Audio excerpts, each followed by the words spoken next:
Hello and welcome to Runkle of the Bailey. My name is Ian Runkle. I'm a Canadian criminal defense and firearms lawyer. Today we've got another expert who claims to know about guns, whose expertise is going to come up a little bit wanting. So this is the case of Stephen Rupp and a bunch of other people, including the California Rifle and Pistol Association, versus Rob Bonta, acting as Attorney General for California. So let's dive right in here. This is the supplemental expert report and declaration of Colonel Retired Craig Tucker. Now, I'm just going to start with a little caveat here. Colonel Tucker appears to be a genuine badass and a genuine war hero.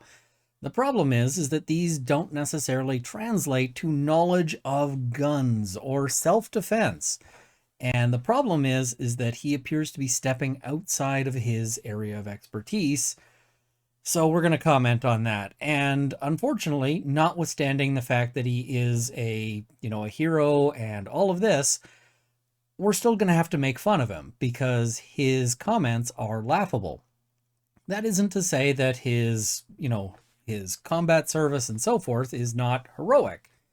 But what he's doing now, and what he's doing while clothing himself in the sort of aura of that service, is not so great.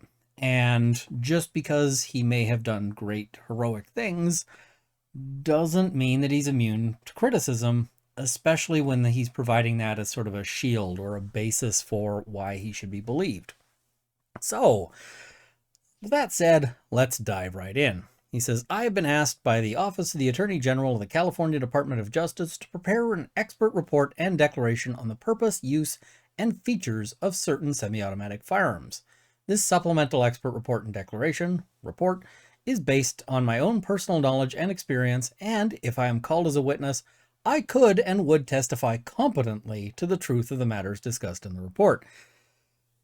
Competently is doing a lot of heavy lifting here, and we'll see about that. So he goes on, he's been a colonel, he's served as an infantry officer in the Marines for 25 years. He notes that he's received 2 Legion of Merit Awards for exceptional meritorious conduct in the performance of outstanding combat services, the Military Order of the Purple Heart, the Navy Commendation Medal for Heroic Action, the Combat Action Ribbon, and 7 Sea Service Deployment Ribbons, among other awards. So I mentioned that this guy is a certified badass and combat hero. Yeah, when he wears his dress uniform, it's practically bulletproof because of all of the medals that he's got on his chest. That's still not going to make him right when we get to looking at his actual opinion. So he notes, and this is sort of the basis for some of his opinions here. Through my military service, I gained extensive knowledge and familiarity with the full range of U.S. combat weapon systems. The automatic rifle is the foundational combat weapon system. Note, the automatic rifle is the foundational combat weapon system. We're going to get into some fun on that. Ground and aviation weapon systems are specifically designed to support the automatic rifle. My primary purpose in the latter stages of my career was coordinating and teaching others to coordinate air and ground weapon systems to support the rifleman and his automatic rifle. I have fired the Colt AR-15 5.56 rifle and the Smith & Wesson 5.56 AR rifle, which actually means I have fired more different varieties of AR-15 than he has, apparently. Both are advertised as the civilian version of the M16 combat rifle. In addition to my automatic rifle experience, I have extensive experience with the AK-47, having been on the receiving end of hundreds of 7.62 rounds, an experience best typified during the Battle of Hit when a single individual with one rifle and apparently inexhaustible supply of 7.62 ammo and magazines kept 9 Marines pinned down for 15 minutes until a LAV 25 20mm chain gun solved the problem. I have extensive experience with the Colt 1911 45 caliber semi-automatic and the Beretta .9M semi-automatic pistol and used both weapons in Iraq. I'm going to just give him the .9M because that should be 9mm, not .9 meters, which would be... I'm going to assume this is a typo, and we'll just move on. But I'm just going to note his experience in terms of things. He doesn't say he's ever fired an AK-47, and I have experience with more different types of guns than he claims to. I could fill out this paragraph. Now, certainly not in combat, but this is a very common thing with military experts or military backgrounds, which is you might have a lot of experience with a very limited number of guns. And that's fine so long as you're not stepping out of that limited experience into other fields, which unfortunately is where we are now. All right. Now, he also notes that he's a trainer and planner for Albuquerque's Office of Emergency Management, not super relevant. Holds a BS in Criminal Justice from the University of Dayton, a Master of Military Art and Science from U.S. Army Command and General Staff College, and a master's degree in National Security and Strategic Studies. Impressive? None of these deal with personal self-defense, which is going to be a lot of what he talks about. He notes, I've been retained by the California Department of Justice to serve as an expert witness in this case. I am being compensated at a rate of $200 per hour. That's actually kind of low for an expert, so now you might think, what might I say for $200 per hour? But I can say I would have a hard time finding an expert in a lot of things for $200 an hour. It's lower than most experts charge. So, opinions. I have reviewed the statutory definitions of an assault weapon as defined under California's Assault Weapons Control Act in California Penal Code section, we don't care. So under that section, a semi-automatic centerfire rifle that does not have a fixed magazine qualifies as an assault weapon if it has any of the following features. So these are the features that they're going to talk about. 1, a pistol grip that protrudes conspicuously beneath the action of the weapon. So a pistol grip. 2, a thumbhole stock. 3, a folding or telescoping stock. 4, a grenade or flare launcher. 5, a flash suppressor. Or 6, a forward pistol grip. Okay.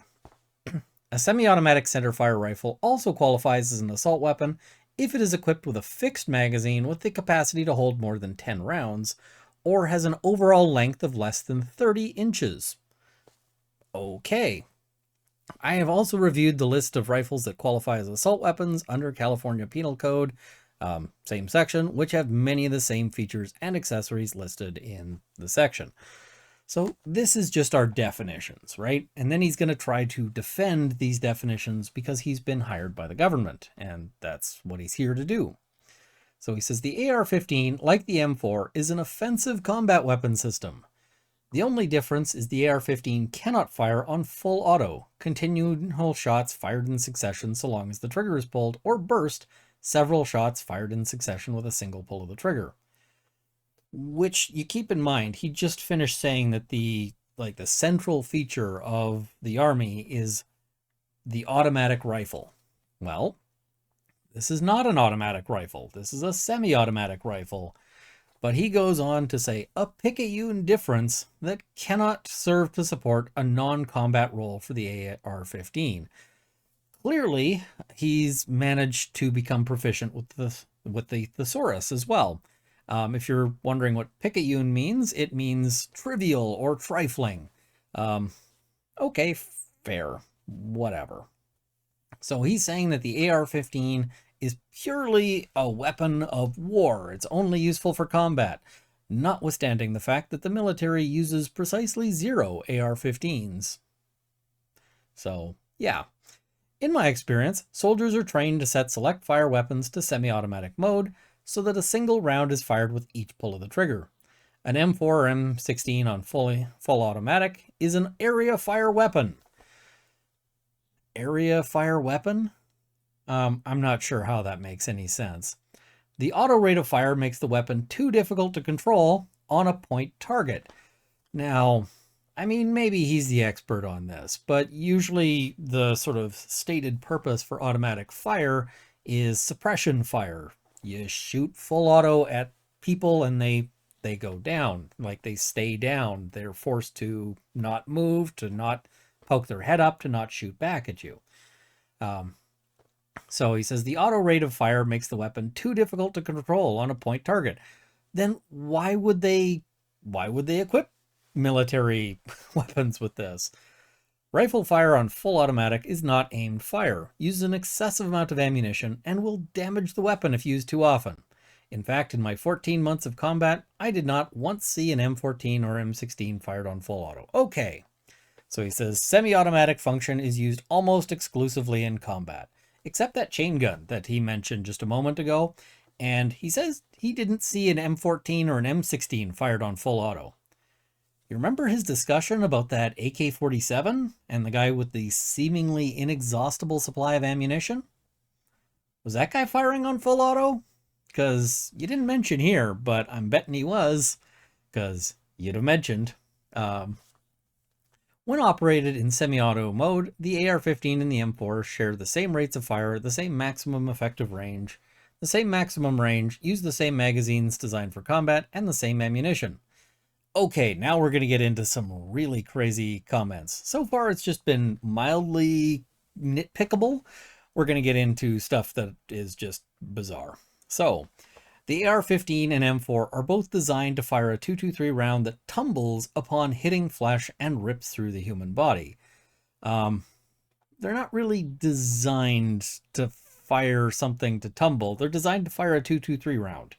And the .223 is a little small, so sometimes it loses velocity and might, turn in the body. It's not really designed for that purpose. So a single round is capable of severing the upper body from the lower body. What? No, it's not. This is just this is a statement of fact, right? And it is complete and utter horseshit. There is no truth to this whatsoever. Severing the upper body from the lower body. So this thing hits you in the belly button and it cuts you in two pieces. Man, what?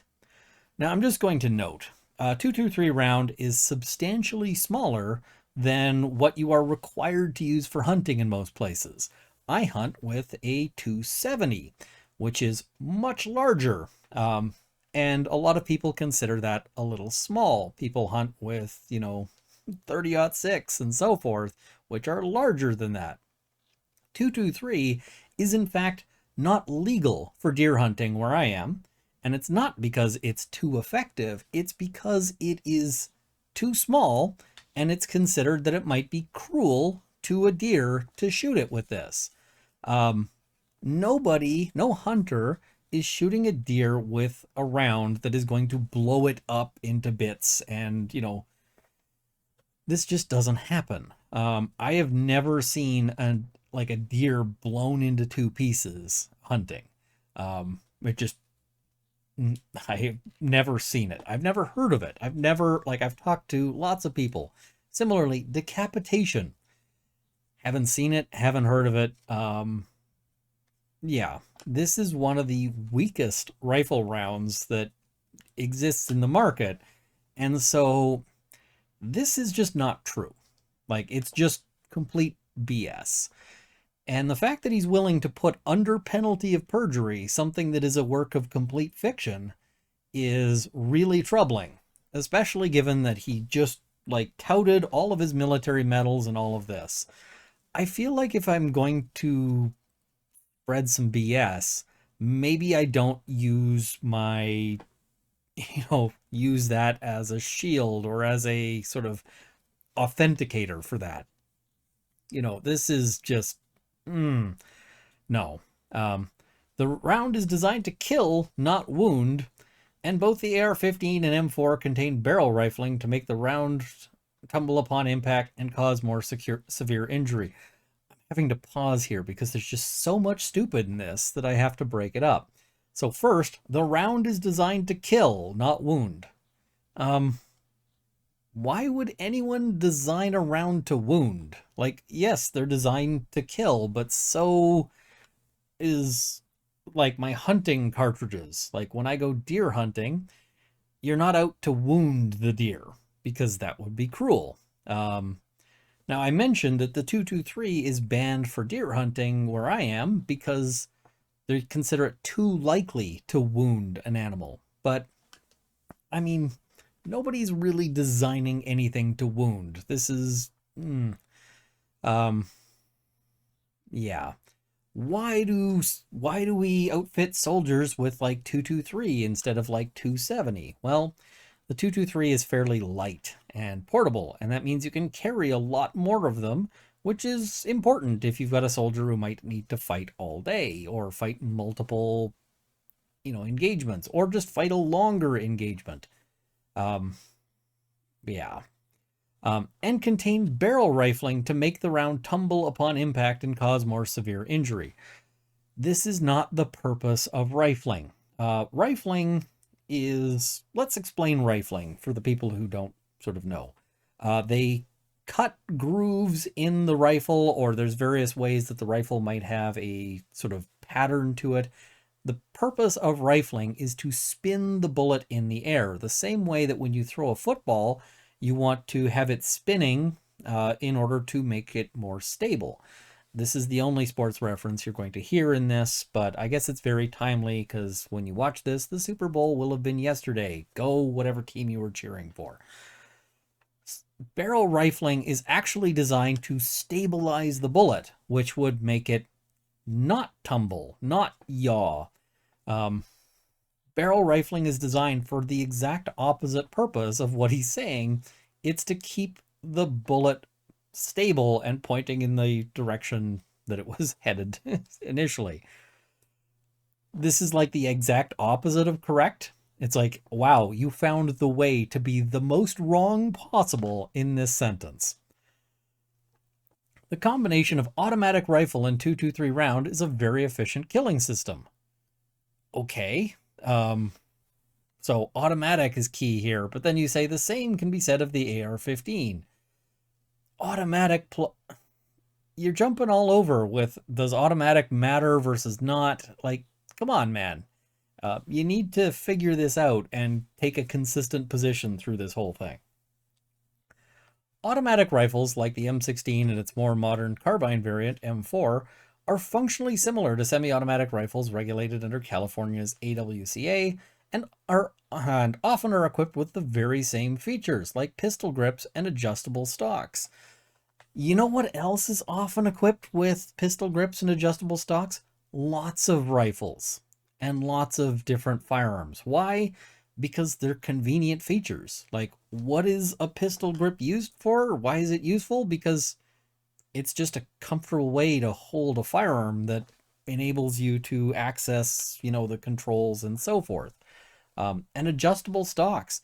What is the main reason for an adjustable stock for a civilian firearm? Well, I mean, they're fantastic for a defensive firearm because defensive uses might involve moving through, say, your house, in which case you may want to shrink the gun down so that you can move more readily through your home. They also allow you to easily share a gun. Like, if me and somebody else wanted to use the same gun, I can adjust the stock to fit them. What's comfortable for them? It is my opinion, based on my military service, that these features, individually and in combination, make semi-automatic rifles more lethal and most useful in combat settings, as described in more detail below. Now, I'm just going to say, he's going to be talking about how these are not useful for defensive uses, but if you're defending yourself, more lethal is good, right? I mean, if you've got a guy who's coming through the door trying to kill you, the point of using a firearm in self-defense is that you kill them first, or at least incapacitate them enough that they're not going to continue to try to kill you. So more lethal is actually pretty good for civilian self-defense uses. More lethal is also fantastic for hunting purposes, because I certainly don't want to wound a deer. I am much happier if I shoot the deer and it just drops where it is, because then I don't have to chase the deer through the woods. And that could take all day and it could really suck.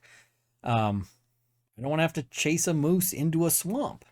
More lethal is good. I want lethal. That's exactly what I want out of a civilian firearm if I'm using it for hunting or self-defense. Doesn't matter if I'm using it for target shooting. But any other use, yeah. Detachable magazines. In order for a rifle to qualify as an assault weapon under the California Penal Code, the rifle must have the capability of accepting a detachable ammunition magazine by not having a fixed magazine. Detachable magazines improve the killing efficiency of automatic rifles, allowing the combat rifleman to efficiently carry a combat load of 120 rounds in 4 30-round magazines, to rapidly change magazines in combat, and to increase killing efficiency by significantly reducing reload time. Changing magazines during intense combat is the most important individual skill taught to Marines. Wait, seriously? The most important individual skill taught to Marines? Um, I can think of several contenders, like, actually shooting the gun. Okay, okay. This guy says he's got a whole bunch of combat experience. I don't. Apparently changing magazines is the most important thing. During intense combat, the detachable magazine provides a rifleman with the capability to fire 120 rounds on semi-automatic in 3 minutes at a high sustained rate of 45 rounds per minute. In a civilian self-defense context, by contrast, an individual would not have a need for such a high rate of fire. They might, though. Because you might be talking about somebody who, A, might have, 3 or 4 assailants. That happens with home invasions and so forth. But B, they may not be the best with it. I mean, people defend themselves who aren't multiple decorated combat Marines. And so they may need to keep firing in order to, hit the target. There's a reason why police officers carry handguns with detachable magazines, because sometimes you gotta reload. So, pistol grip protruding beneath the action of a rifle. I'm a 15th award expert on the M16 and M4. Okay, cool. I carried an M4 every day for 14 months during my time in command of RCT-7 in Iraq.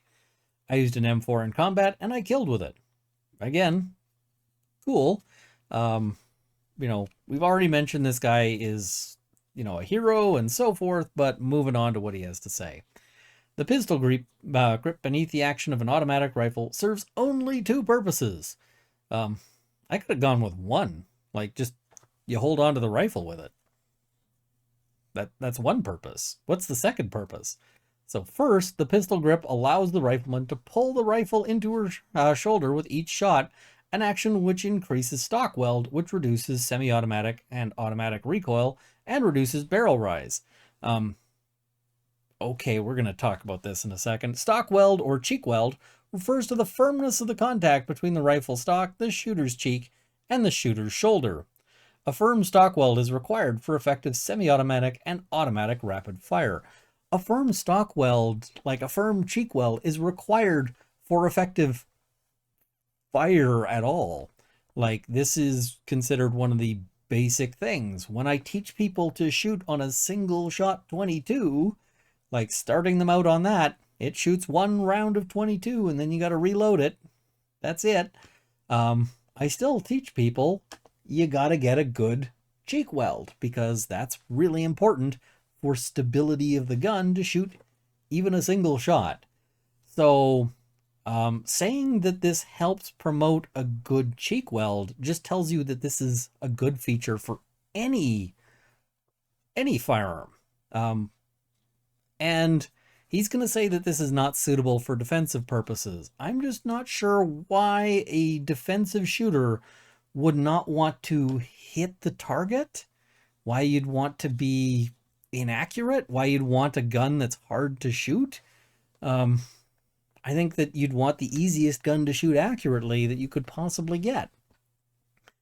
Absent any pistol grip, a semi-automatic rifle would be difficult to operate when fired rapidly, as the rifle barrel would seesaw up and down with each shot fired in succession. So, very important for self-defense purposes then. Second, the pistol grip functions as a hand rest to reduce hand and finger fatigue during long combat engagements. Both actions increase the killing efficiency of automatic rifles and are necessities in sustained combat operations of weeks or months when firing a rifle rapidly.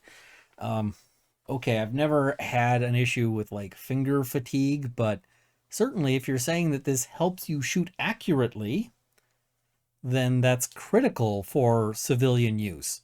Hunters want to shoot accurately. Like if I'm trying to shoot the lethal area on a deer, I want the bullet to land there. Like, that seems obvious to me, and it should be obvious to pretty much anybody, but apparently not this guy. Um, if somebody were breaking into my house and I was having to defend myself and my wife, I would certainly want to shoot accurately. Forward pistol grip. The forward pistol grip provides leverage to tighten a stock weld. Again, we said that that's good for every gun, but apparently not so much here. On short barrel automatic weapons and reduces recoil and barrel rise on short barrel automatic rifles. Forward pistol grips were added to the M4 to increase M4 killing efficiency. Or it might be because, as we've determined, like the cheek weld is a good thing, period. Okay, you're really selling me on this feature for self-defense purposes. Folding stock, okay. A folding stock causes weapon instability. For that reason, folding stock automatic rifles are designed for military personnel whose primary weapon is vehicle or air-mounted, tank, Bradley, Apache, who may be required to escape from a mangled vehicle or who may need to abandon a destroyed weapon system and need a substitute weapon for offensive combat. Outside of the military context, folding stocks that are not properly locked in place can cause significant safety risks to the shooter due to recoil. I've never actually heard of somebody getting hurt with a folding stock. And like a telescoping stock, you just extend it and it locks just by virtue of you're not pressing the adjustment anymore. So I don't see that as really a thing. I don't understand. The 223 also is not sufficiently, the recoil on it isn't that bad. And so you're not going to hurt yourself if you've got a problem with your stock. You might be a little not accurate, but you're not going to hurt yourself. And did you notice how he says that it causes weapon instability? So, wait a minute. It's bad to have a pistol grip because it makes the gun more stable. It's also bad to have a folding stock because it makes the gun less stable. So any feature that makes the gun more stable is combat only. Any feature that makes the gun less stable is combat only. So your opinion is self-contradictory. It makes no freaking sense. And this is a real sign that your opinion isn't really thought out. It's just there to justify these bans. Because otherwise, how the heck do you get to stable bad, unstable bad? So what are people supposed to use? Are people supposed to shoot like some sort of spherical gun? Or I don't get it. I don't get it. So, grenade or flare launcher? Okay, here we're going to get into a little less controversial, but we'll explain a little bit about why your gun might have a grenade or flare launcher. A Marine Corps fire team consists of a fire team leader, a rifleman, an assault gunner, and a grenadier. The grenadier is armed with a grenade launcher. The grenadier uses the grenade launcher to suppress or kill human beings so the rest of the fire team can maneuver into position to kill those humans with automatic rifle fire. I, for one, am shocked that the Marine Corps kills people. The launcher is a separate weapon system attached to as few rifles as possible, dependent on the combat mission. Okay, so you're saying that they attach the rifle to as few or the launcher to as few rifles as possible? It's essential for combat, but they attach it to as few as possible? In my experience, grenade launchers attached to rifles are cumbersome, difficult to aim, difficult to carry, and are not as effective as a standalone grenade launcher. They have no legitimate use in self-defense. Now, I will say you're probably not defending yourself with a grenade launcher. But I have seen people do fun things like, launchers for, pop cans and stuff like that. That said, if your gun has a grenade launcher, it is most likely because you're dealing with like military surplus and the grenade launcher is like an attachment on the barrel. You'll see this on like Yugoslavian SKSs. It's probably just a thing that is on the gun, and you And a bunch of people who might have them might not even realize what they're for. They take a very specialized grenade and yeah.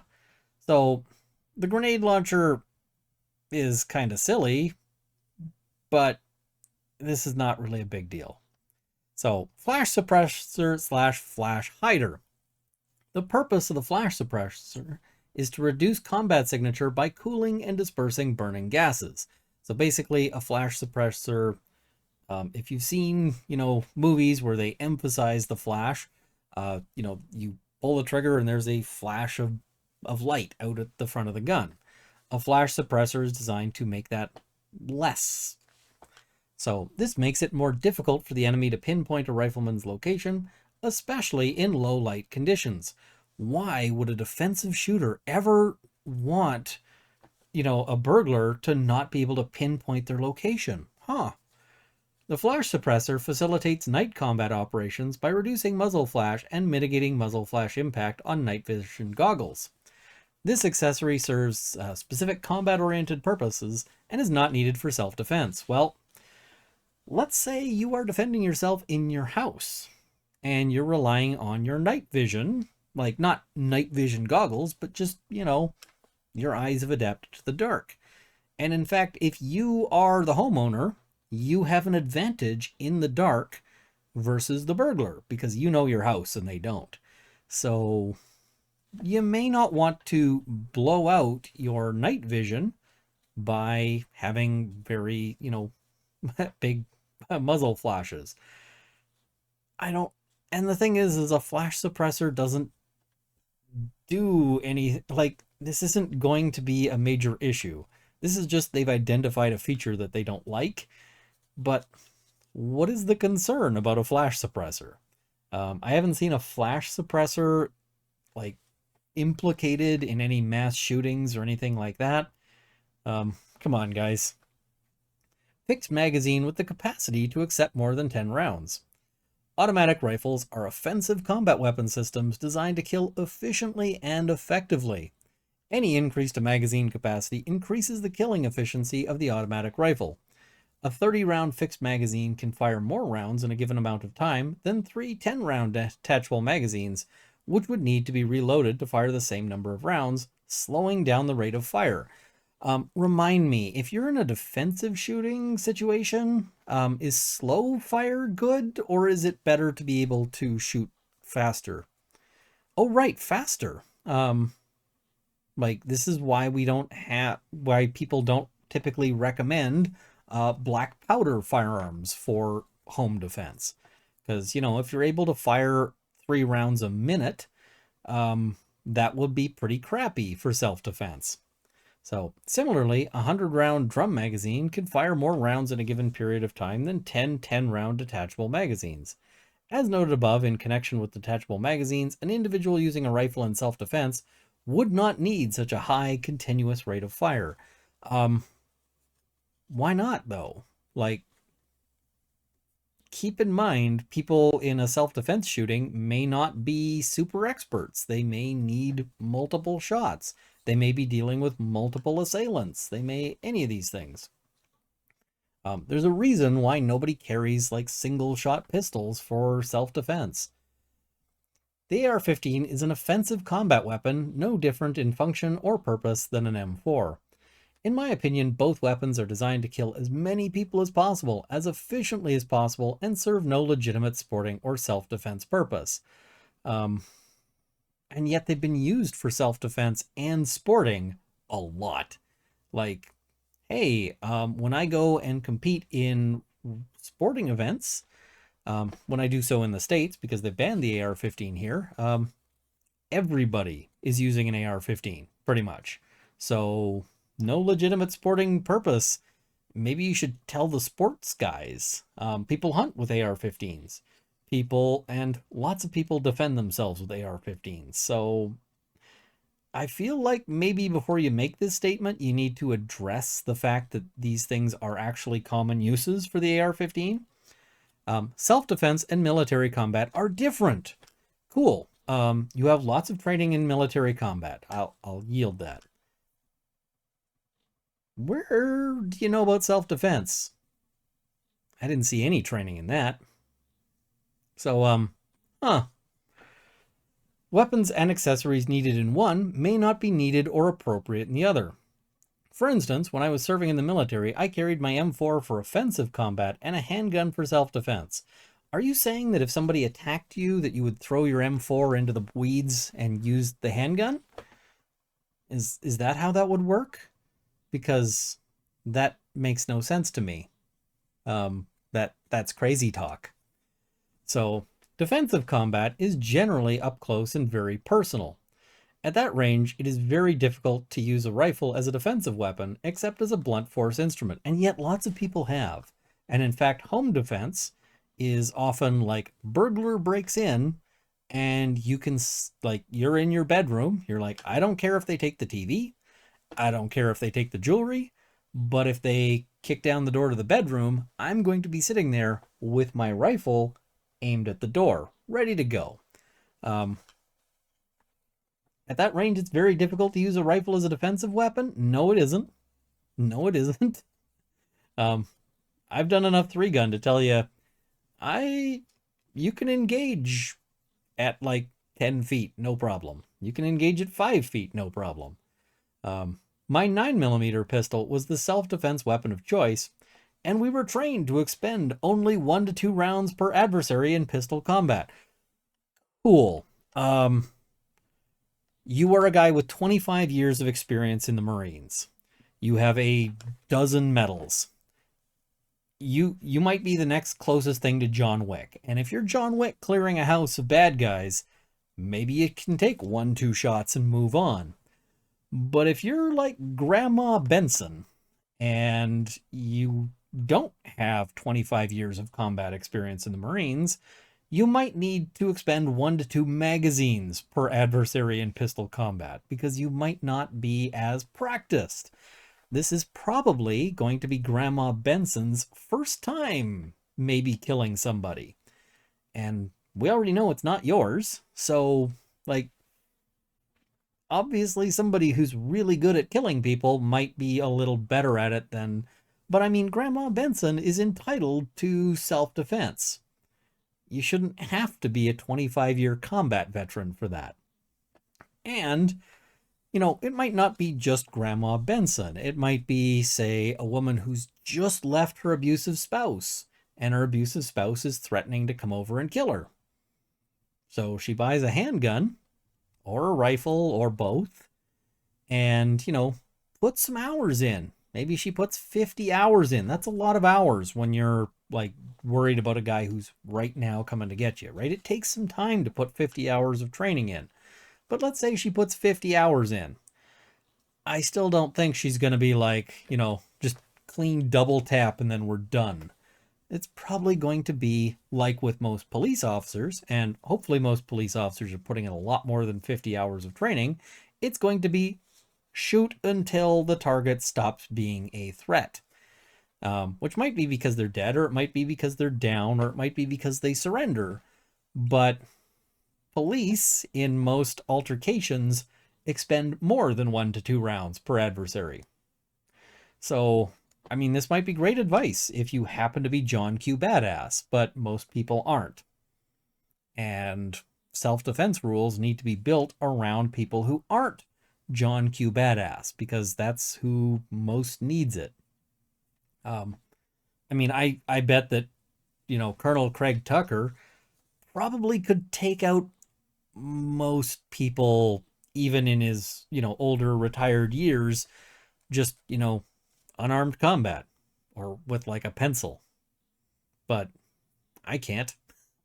So the features identified in California Penal Code 305.158 enhance the lethality of both semi-automatic and automatic rifles and are most appropriate for combat applications when used in conjunction with those types of weapon systems.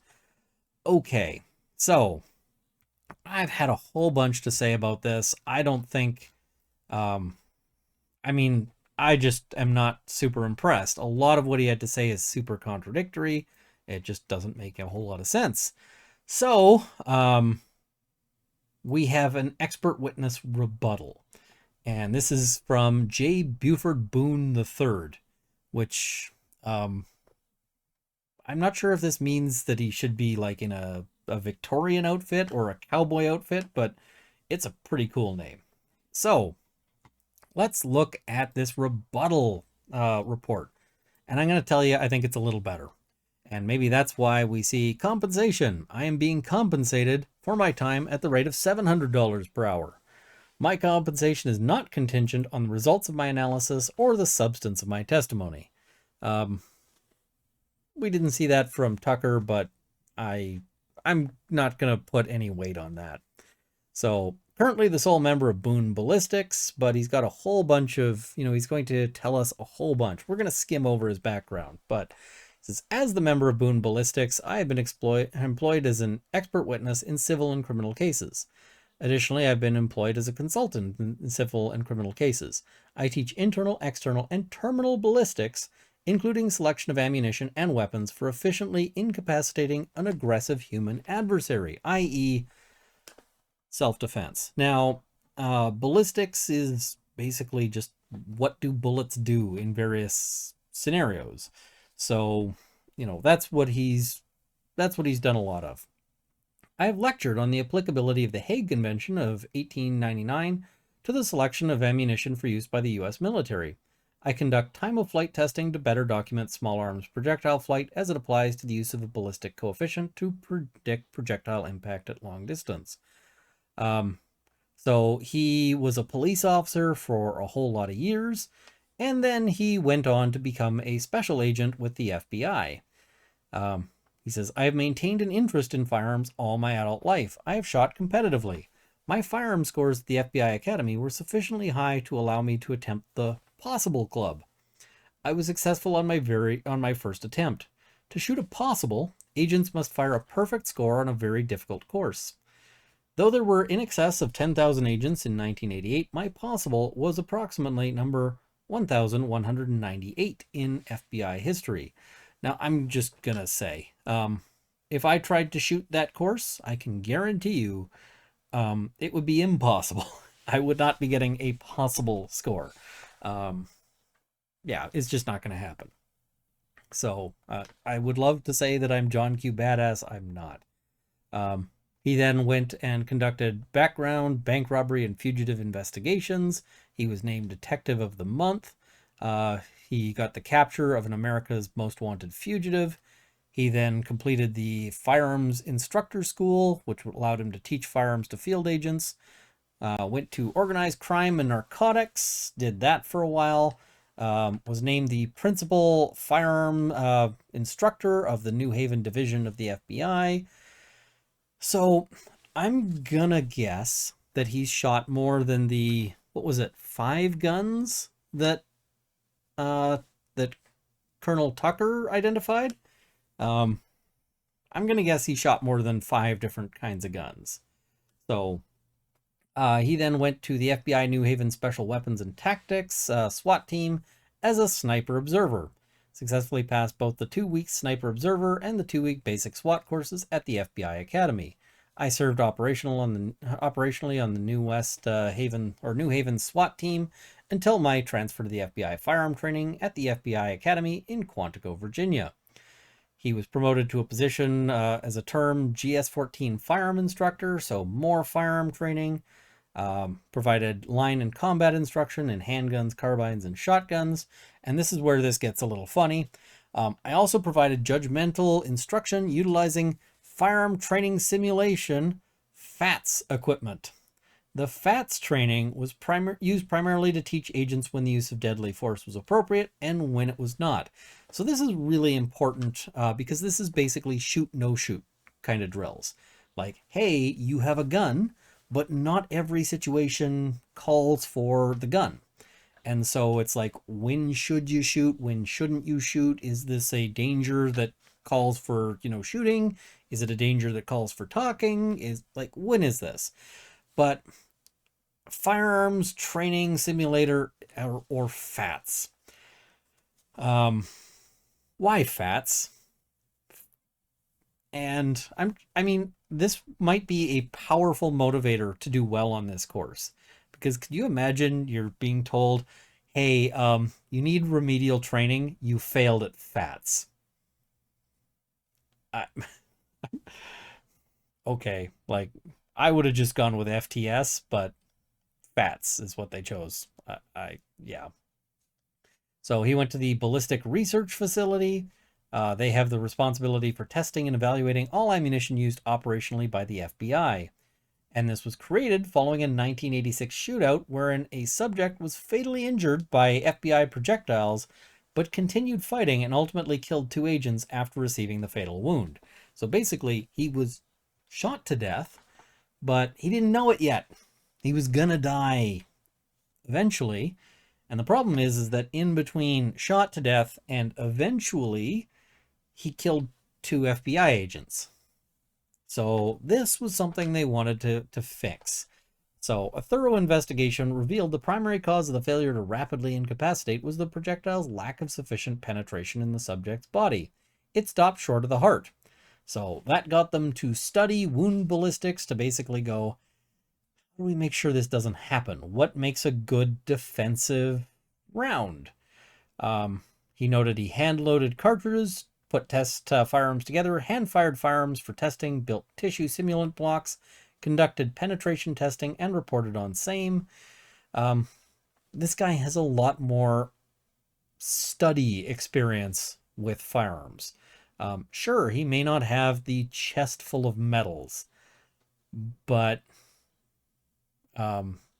this is impressive. I actually think this is a better background for the purposes of testifying with regards to the information here than Colonel Tucker. Colonel Tucker might be a hero and all of that, and his information is, or his background is just not as relevant. So now we're going to get to his thoughts on Colonel Tucker's report.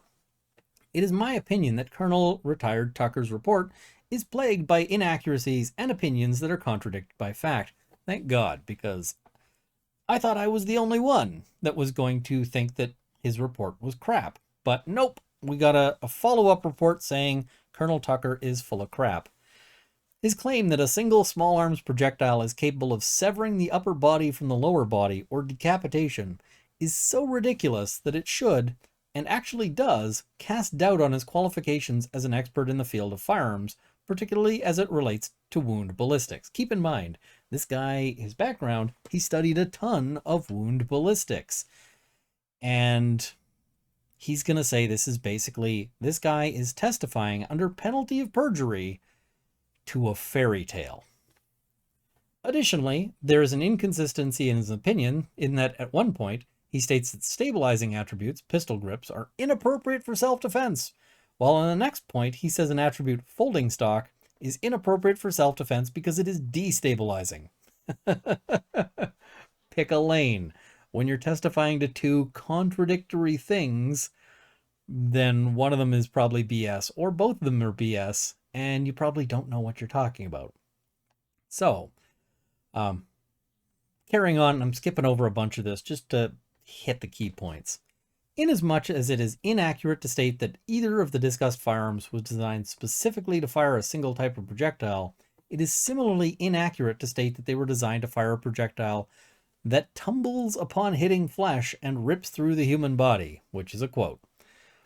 The firearms community has traditionally used the term tumble to indicate a projectile overturning when in contact with tissue. The more correct word is yaw. So he's going to explain what all of this means better than I could, because, you know, expert. When using tumble, it is easy to envision a projectile turning end over end, similar to a gymnast tumbling across a gymnasium floor.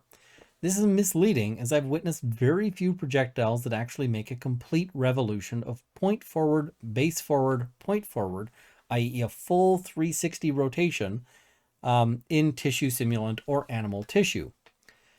However, this is a 360 is rare. A 180 is real common, and he notes, it is quite common for a projectile to yaw or turn in tissue. This yaw can continue until the projectile base is traveling forward. 22 long rifle is in fact somewhat famous, sort of, for the fact that it will do this. But it's not like things spinning end over end. It's just they turn as they go.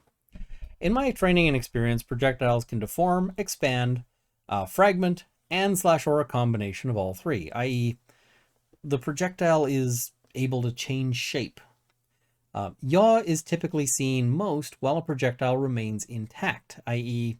if something has, a hollow point and it mushrooms out, it is less likely to yaw. It can contribute to expansion and fragmentation. So, looking at the particular line of a single round is capable of severing the upper body from the lower body or decapitation. As previously pointed out, the statement is unsupported by any reference, i.e. you don't back it up, you just assert it from your hindquarters. Maybe from the lower body is where that assertion comes from, and is so ridiculous as to bring discredit to the entire opinion. I agree. It's just such a stupid thing to say. It's like if somebody is explaining to you how a car works, and their explanation of how the car works gets into and then the dinosaur inside of it, like some sort of Flintstones thing, you'd go, oh, this person has no clue what they're talking about. So, in almost 26 years of professional involvement in the field of wound ballistics, and now I've skipped ahead here, I have never heard, even anecdotally, of an incident wherein a person was decapitated or their upper body was severed from their lower body as a result of being shot by a single projectile fired from any small arm. And I know there's going to be people in the comments saying, what about from multiple projectiles? Well, okay, but he said a single projectile. That was specifically his claim. It is notable that the 223/556 is on the lower end of terminal performance potential of the vast calibers available in centerfire rifles. In fact, the 223/556 is below the allowable minimum cartridges for hunting deer in some states, and also the province I'm in here.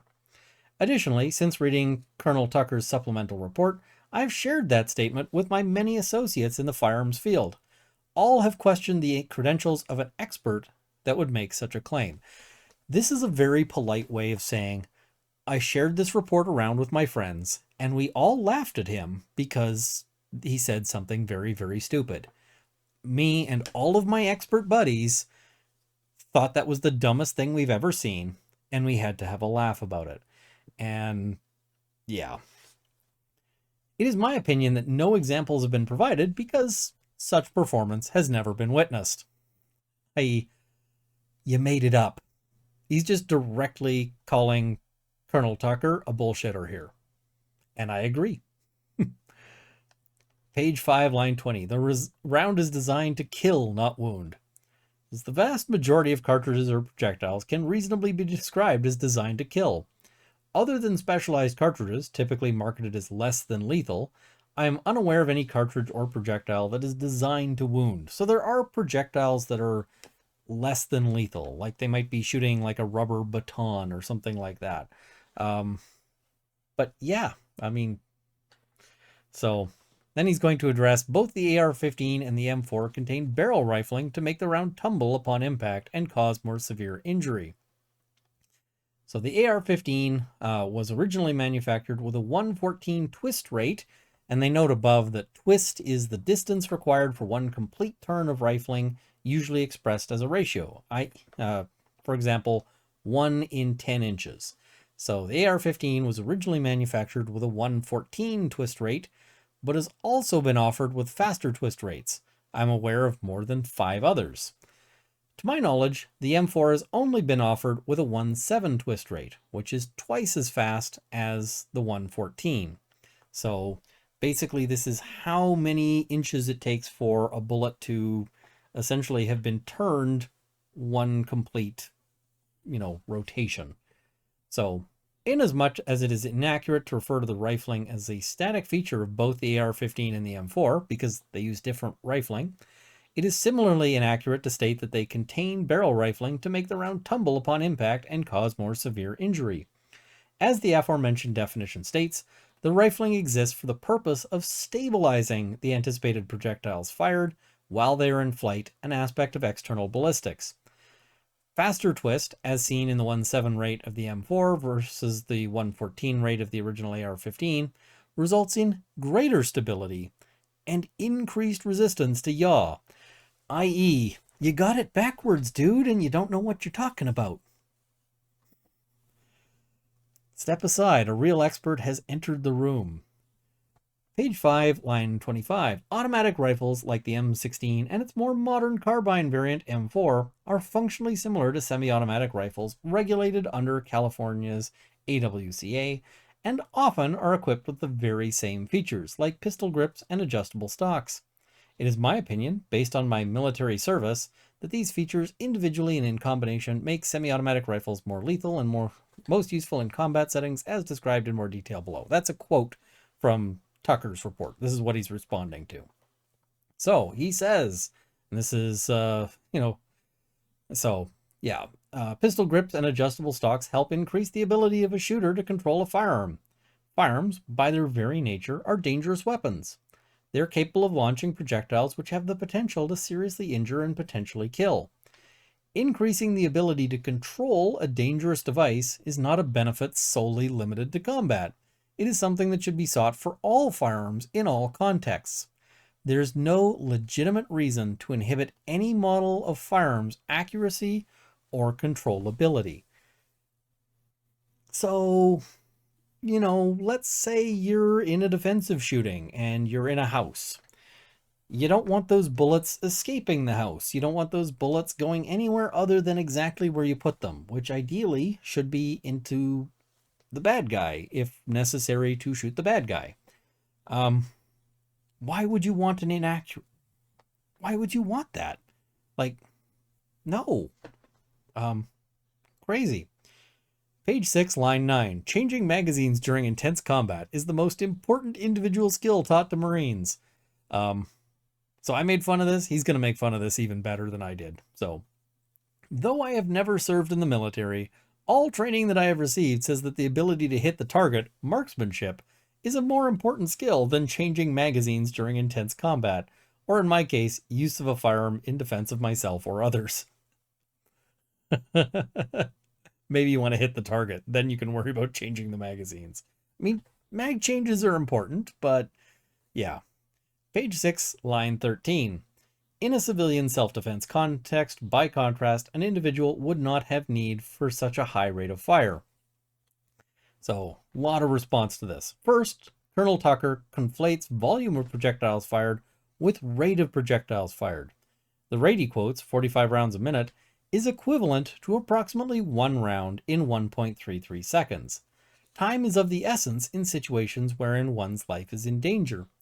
It is certainly reasonable to believe that a person in a self-defense situation would have a need to fire 1 round every 1.33 seconds, e.g. 3 rounds in about 4 seconds. Can you imagine firing 3 rounds in a hurry in a self-defense situation? Guys running at you with a knife and you have a gun and you 1, 2, 3? Seems appropriate to me.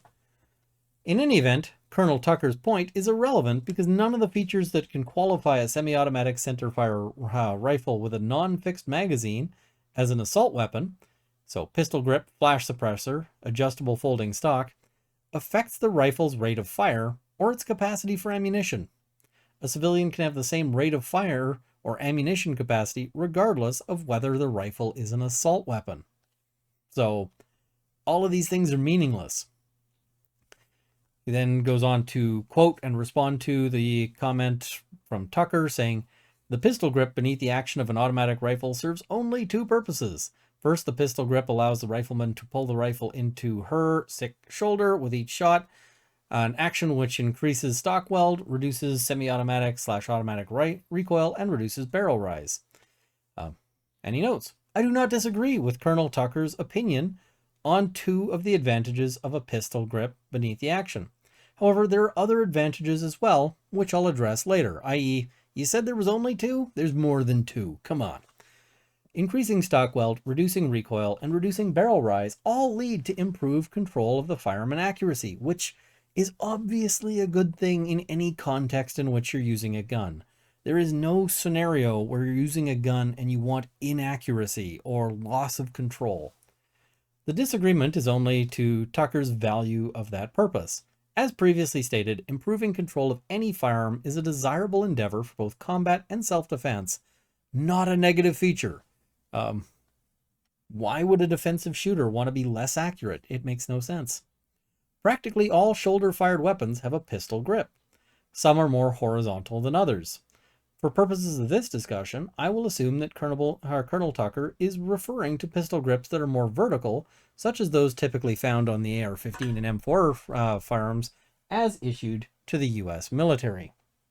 So, ergonomics is the primary purpose of the pistol grip. Ergonomics just meaning comfort in the hand, right? The use of a near vertical pistol grip far predates the AR-15 series of rifles. For example, the Thompson submachine gun had a near vertical rear pistol grip. Some versions also had a near vertical forward pistol grip. I don't know if I'd have gone with the Tommy gun, but okay, fair enough. The vertical pistol grip design is easier to operate with one hand than less pronounced pistol grips such as those found on the M1 Garand. This is because it places the hand in a location where the user can manipulate the rifle's primary controls, including the trigger and selector safety. This can also be a particular benefit when needing to use one hand to hold a flashlight or call 911. Would you ever want to hold a flashlight or call 911 in a defensive situation? I think you might. This would certainly be a desirable attribute of a firearm used for self-defense. Anything that decreased ergonomics could lead to a failure to defend oneself, which, means death. That's what that may mean. Absent any pistol grip, a semi-automatic rifle would be difficult to operate when fired rapidly, as the rifle barrel would seesaw up and down with each shot fired in succession. So, the above statement, combined with a prohibition on vertical pistol grips on civilian-owned semi-automatic rifles, appears to infer that any semi-automatic rifle suitable for self-defense should be difficult to operate, or at least at certain rates of fire. That is counterintuitive and finds no support in any training materials that I've ever reviewed, which is a very polite way of saying this is dumb. I mean, he's too polite to say it, but I'll say it's dumb. It's stupid, right? Why would you want a self-defense firearm ideally to be as easy to operate as possible? Additionally, the statement can be proven false simply by pointing out that the M1 carbine, M1 Garand, M14, and Browning automatic rifles, the BAR, were all used by the U.S. Marine Corps with great effectiveness. I mean, U.S. Marine Corps hasn't really done anything without great effectiveness, despite not possessing a vertical pistol grip. Indeed, the infamous Lieutenant General George S. Patton Jr. described the M1 Garand as the greatest battle implement ever devised. I'm not sure I'd go with infamous. I think he's famous as opposed to infamous, but yeah, okay. That rifle has no vertical pistol grip, no flash suppressor, no adjustable folding stock, and its magazine is fixed as far as California law is considered, i.e. the greatest battle implement ever devised is not banned by this. So, page 7, line 3. The forward pistol grip provides leverage to tighten a stock weld on short barrel automatic weapons and reduces recoil and barrel rise on short barrel automatic rifles. Forward pistol grips were added to the M4 to increase the M4 killing efficiency. The statement specifically refers to short barrel automatic rifles, a class of firearms not contemplated under California's Assault Weapons Control Act. Now, yeah, because automatic weapons are outside of it. I also wonder, maybe was this opinion reused? I don't know. So, furthermore, I'm unaware of any evidence that this statement is true. As previously mentioned, pistol grips are used for ergonomics and control. A forward pistol grip is similarly used to enhance control. Although Colonel Tucker mentions the forward pistol grip's ability to increase the M4 killing efficiency, most Thompson submachine guns exhibiting this trait were civilian weapons. The M1 Thompson, most commonly issued to the U.S. military, did not have a vertical pistol grip. The U.S. military, prior to World War II, purchased the 1921 A1 model Thompson, lacking a forward pistol grip. During World War II, the Thompson was modified into the M1 and M1A1 models, both lacking a forward pistol grip. I would love to own a Thompson, even though they are actually pretty miserable to shoot. There's other guns from that era that are a lot more fun to shoot, but still, the Thompson's iconic. So, page 7, line 7. A folding stock causes weapon instability. Not all folding stocks are the same. There are numerous examples of folding stocks that are stable when deployed, because otherwise why would you use them? Additionally, the M4, as issued, has a telescoping stock, not a folding stock. There are aftermarket accessories that will allow for a folding stock on an M4, but in my experience, they are the exception on AR-15/M4 rifles/carbines. The folding adapters for typical AR-15 M4 series of rifle are not capable of semi or full automatic fire with the stock folded. So yeah, often the folding stock disables the gun. Outside of the military context, folding stocks that are not properly locked in place can cause significant safety risks to the shooter due to recoil. And he'll go on to once again accuse of some bullshitting. I'm unaware of any reports, even anecdotally, of recoil injuries received by any shooter of a 223 or 5.56 NATO chambered pistol or rifle fired with an unlocked folding stock. And again, this is a guy who studies this, right? And he's like, I'm unaware of any reports. It didn't happen. A telescoping adjustable stock enables the length of pull of a firearm to be quickly adjusted to fit people of different sizes. Yeah, I'm a little guy. If I'm handing it off to a larger person, they might want to adjust the stock. It is well understood that a stock fitted to a tall person would likely be too long for a short person. The aforementioned SAMI glossary defines length of pull as the distance from the center of the trigger to the center of the butt plate or recoil pad. Additionally, because it allows for a more compact overall size, it enhances the user's ability to maneuver in the tight spaces of a home. Some of this was my thoughts, and I had the same thought, and a lot of this guy is being way more detailed. So J. Buford Boone, the third, I'm kind of a fan.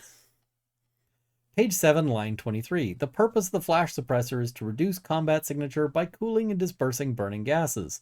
This makes it more difficult for the enemy to pinpoint a rifleman's location, especially in low light conditions. The flash suppressor facilitates night combat operations by reducing muzzle flash and mitigating muzzle flash impact on night vision goggles. This accessory serves specific combat-oriented purposes and is not needed for self-defense. So he's quoting this, and now we're going to get his response. So flash suppressors dissipate the bright light created by the burning of residual propellant once the projectile exits the muzzle. This dissipation of light reduces the level of light exposure experienced by the shooter and can shorten the recovery time of vision in a dark environment. We mentioned that self-defense shootings often happen in dark environments. This shorter recovery time enables a more rapid evaluation of the remaining threat and need, or lack thereof, to continue the application of force, i.e. it might be able to tell you, I'm done shooting. So less rounds fired because of that. It is my opinion that any device which can shorten the recovery time of vision in a dark environment is useful for self-defense. I think that is fairly obvious. So now responding to magazine capacity things, he notes, California's Assault Weapons Control Act only limits magazine capacity on rifles with fixed magazines, so his statement is irrelevant. And reporting to, individual using a rifle in self-defense would not need such a high continuous rate of fire. He says, once again, Colonel Tucker conflates rate of fire with volume of fire. No explanation is provided as to why the appropriate number of cartridges for self-defense use of a fixed magazine rifle has been determined to be 10 or less. And no explanation will be forthcoming because it just makes no sense. So he states the AR-15 is an offensive combat weapon, no different, or he's responding to, no different than the M4. Says this contradicts his previous statement that the AR-15 and M4 differ in function, automatic versus semi-automatic fire. The ability to use the AR-15 or any weapon for offensive purposes does not negate that it can also be used for defensive purposes, just like a handgun. Colonel Tucker has not identified any military that employs the AR-15 because there aren't any. They don't want semi-autos. They want full autos. Its use as a combat tool thus has not been established. In my experience as a law enforcement officer and trainer, the AR-15 is a preferred tool for defense of officers and individuals. Huh, interesting. It's not used in combat, but it is used in defensive purposes. So, responding as well to the no legitimate sporting or self-defense purpose, he says, in my opinion, the AR-15 was not designed to kill as many people as possible as efficiently as possible. The intent of the design was to be effective in all anticipated use, including law enforcement and self-defense. In any event, Colonel Tucker fails to explain why a weapon designed to kill as many people as possible, as efficiently as possible, could serve no legitimate sporting or self-defense purpose. Hunting, target shooting, or self-defense cannot be considered to be illegitimate simply by the choice of a particular type of firearm. I.e., if these are appropriate purposes, then surely you can use all sorts of guns for them. It is the abuse or misuse of any firearm that is illegitimate. I have personally provided training to FBI agents and other law enforcement officers in the use of these types of the types of firearms being discussed here. As I've stated in previous opinions, all legal law enforcement use of firearms is defensive in nature. Police are never going on a mission to kill so-and-so. They're off to arrest so-and-so, and hopefully they don't have to use lethal force, but the only time they would is if they were under lethal threat. This is a good argument.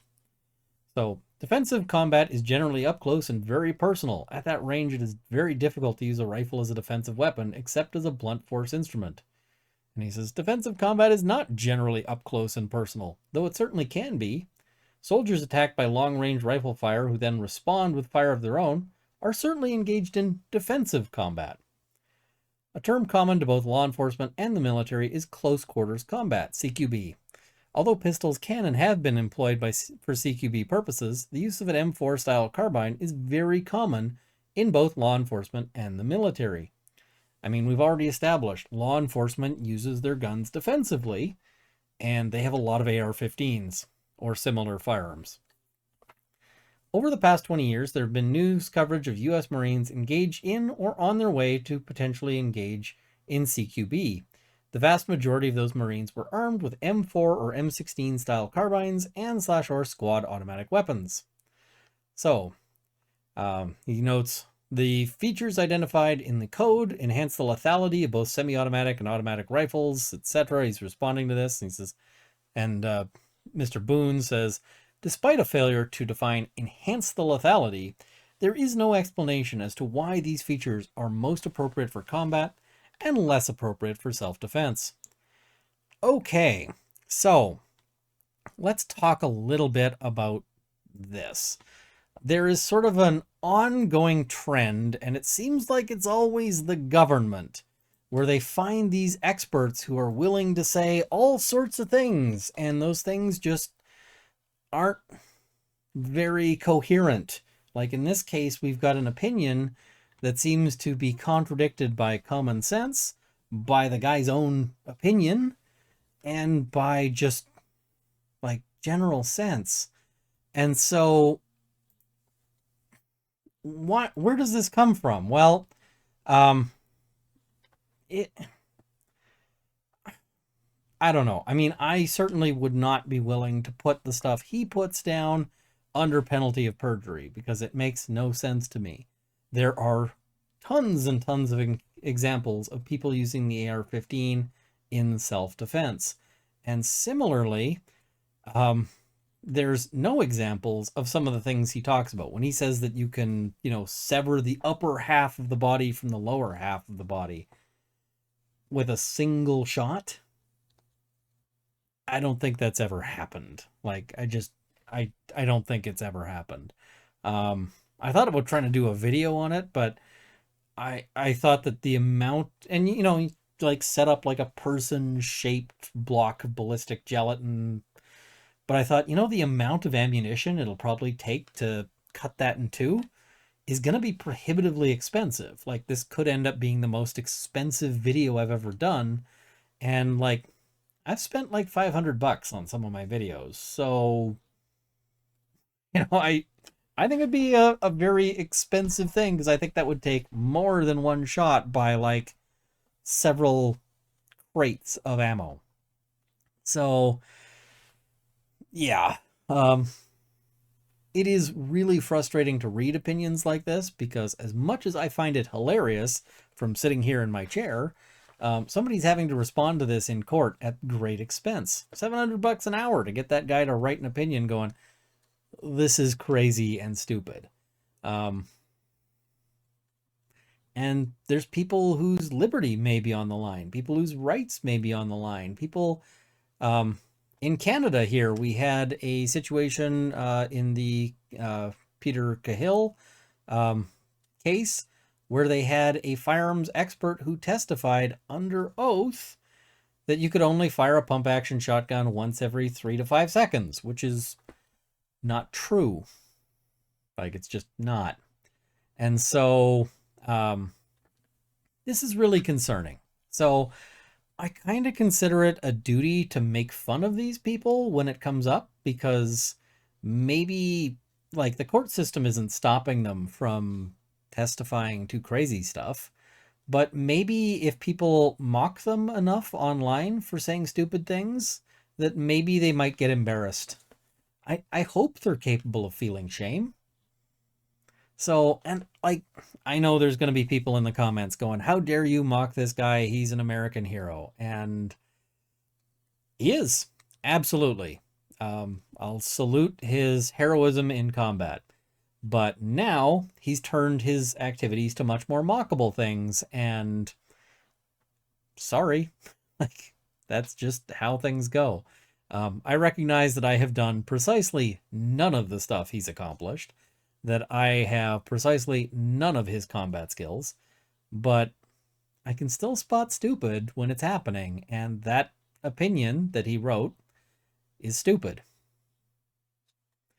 Anyway, I'm going to get some hate mail, but send away. Let me know in the comments below just how pissed off you are, but, or not. I mean, whatever you're feeling, let me know in the comments below. I'll try to read through all of them. But thank you for watching. I want to also thank my Patreon supporters at the $50 level, the CCFR, Canada's National Firearms Association, and the Canadian Shooting Sports Association. And at the $20 level, Lindsay Metcalf, Larry Kalniak, Kyle Fox, Drunk All of the Baileys, Cameron Johnson, Andrew Elsich, Vicky, and Dorky Dane. Thank you as well to my $10 supporters who will be in the call immediately following. Thank you for watching. Hope this has armed you with knowledge. See you next time.